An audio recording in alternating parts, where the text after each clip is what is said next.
Alright guys, welcome back to Math with Marty.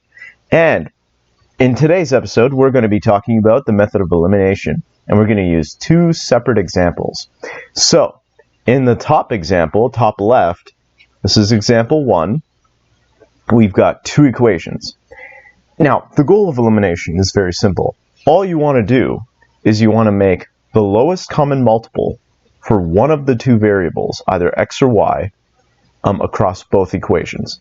So, for example, in example 1, you've got two equations, and you want to make the lowest common multiple between 1 and 2, right? So what is the lowest common multiple between 1 and 2? Well, the lowest common multiple between 1 and 2 is 2.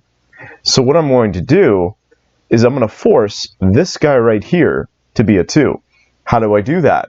Well, I can multiply the top equation by 2.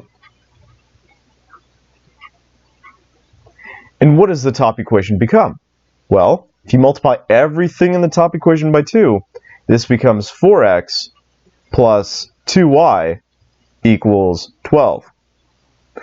Now, if you notice, the bottom equation already has a 2, so I'm not going to affect the bottom equation at all. In fact, I'm just going to copy it back down. And then all you have to do is some simple math and add the two equations together. So all you have to do here is collect like terms. 4 plus 3 is 7x. And 12 plus 9 is a lovely 21. If you notice, the y's have completely canceled, hence the name elimination. Y has been eliminated from the equations. And now all you have to do is divide both sides by 7, and you end up getting the answer for x. Now, if you know anything about linear systems, you know that you're not only finding x, you are finding x and y. You're finding the point of intersection of these two lines, because this guy's a line, and so is this. So when you have two lines meet, they meet at a point with two coordinates, x and y. So I've only found half the information here. How do I find the other half? Well, here's what I'm going to do. I'm going to take this x value, I'm going to put it in a bracket, and I'm going to replace one of the x values, or one of the x's of one of the equations with that bracket 3. I'm going to plug this x value back in.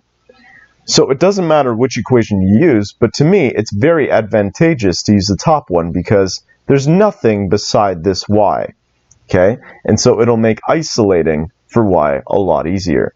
And so what do we do here? We just write it down. It's going to be 2 bracket 3 plus y equals 6 because I've plugged it in.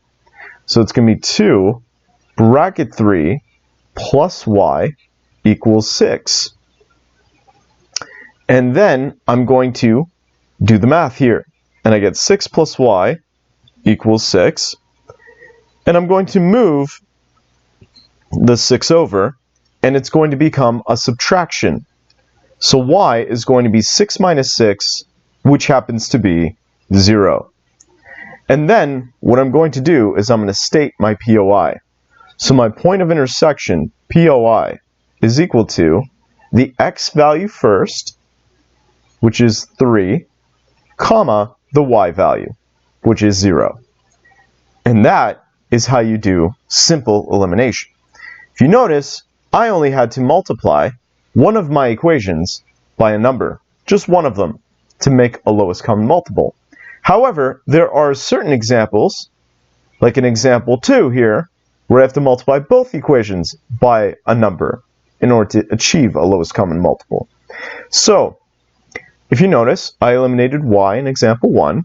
So in example 2, I'm going to try to eliminate x. Now, what is the lowest common multiple between 3 and 5? Well, it's 15. So in order to achieve 15, I'm going to have to take this 3 and multiply by 5. But if I multiply 3x by 5, I have to multiply everything by 5 in the top equation.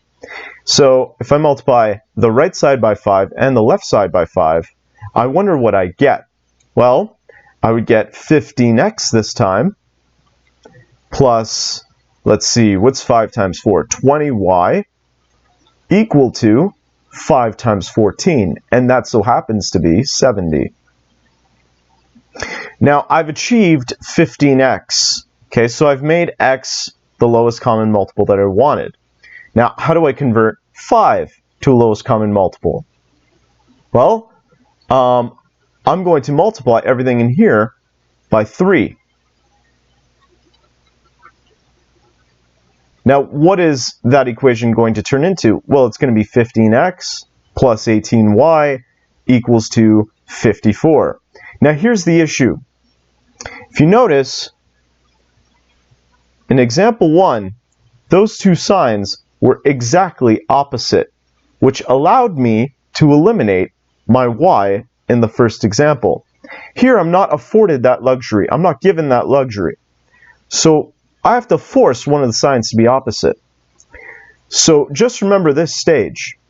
If you don't have opposite signs to begin with, you got to make one of these multiples, either 5 or 3, a negative. It doesn't matter which one. So in this case, I'm always going to make the bottom one negative. Okay? That's just my convention. That's what I do. And so what does the second equation become here with the negative? 5 times negative 3 is negative 15x. Negative 3 times 6 is minus 18y.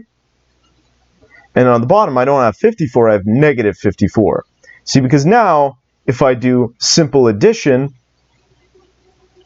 15 minus 15 happens to be nothing, so x's cancel. 20 minus 18 is 2y, and 70 minus 54 is 16. And now I'm going to divide both sides by 2, and I'm going to get y first. So if you eliminate x, you're probably going to find y first, and if you eliminate y, you're probably going to get x first. It really doesn't matter, because now what I'm going to do is I'm going to take this y value, put brackets around it, and I'm going to substitute it into one of my equations. And as I said before, it doesn't matter which one. So I'm going to replace the y in the top equation with bracket 8, and I'm going to do the math. So let's do that now. 3x plus 4 bracket 8 equals to 14. Now what is 4 bracket 8? Well, that's 4 times 8, which happens to be 32. And then what I'm going to do is I'm going to move 32 over, and it's going to subtract from 14. And if it subtracts from 14, you get negative 18. And so 3x equals to negative 18. And then what you're going to do is you're going to divide both sides by 3, and your x value is going to be negative 6. And so now I've found my x-coordinate last, but I'm still going to write POI equals to negative 6, 8. And that's what I get. Those are two examples of elimination. So I believe that elimination is actually the easiest method to solve for the point of intersection, because it just involves some simple math. You're not isolating for a variable at all. This isn't substitution. And then if you wanted to check your answer, what you would do is you would take your x and your y value, and you'd plug it in to your original two equations, and you'd show that left side equals right side for both equations. I'm going to not show that step, but I just wanted to get to the simple mechanics of elimination. So I hope this video was helpful. If you enjoyed it, leave a like, comment, subscribe, and I will see you in the next one. Peace out. Bye-bye.